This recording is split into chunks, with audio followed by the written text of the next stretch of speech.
ആശാവർക്കർമാരുടെ സമരം ഒത്തുതീർപ്പാക്കുക, അംഗനവാടി ജീവനക്കാരുടെ വേതന വർധനവ് ഉൾപ്പെടെയുള്ള ആവശ്യങ്ങൾ അംഗീകരിക്കുക തുടങ്ങിയ ആവശ്യങ്ങൾ ഉന്നയിച്ചുകൊണ്ട് അന്നമനട കോൺഗ്രസ് മണ്ഡലം കമ്മിറ്റിയുടെ നേതൃത്വത്തിൽ പഞ്ചായത്തിന് മുന്നിൽ പ്രതിഷേധ ധർണ സംഘടിപ്പിച്ചു. യൂത്ത് കോൺഗ്രസ് സംസ്ഥാന വൈസ് പ്രസിഡന്റ് OJ ജനീഷ് ഉദ്ഘാടനം ചെയ്തു.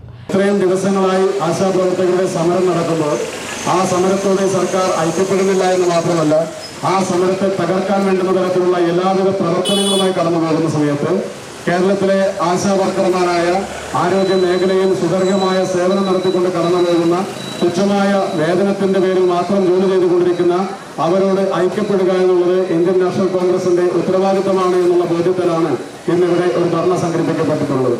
സമരത്തിൽ പങ്കെടുക്കുന്ന ആശാപ്രവർത്തകരുടെ എണ്ണത്തിന്റെ ബാഹുല്യത്തിലല്ല, അല്ലെങ്കിൽ കേരളത്തിലെമ്പാടുമുള്ള ആശാപ്രവർത്തകരുടെ ആകമാനം എണ്ണമെടുത്ത് പരിശോധിച്ചാൽ തന്നെ 25,000-ൽ പരം വരുന്ന ആളുകൾ മാത്രമാണ് ആശാപ്രവർത്തകരായി വർക്ക് ചെയ്യുന്നത്.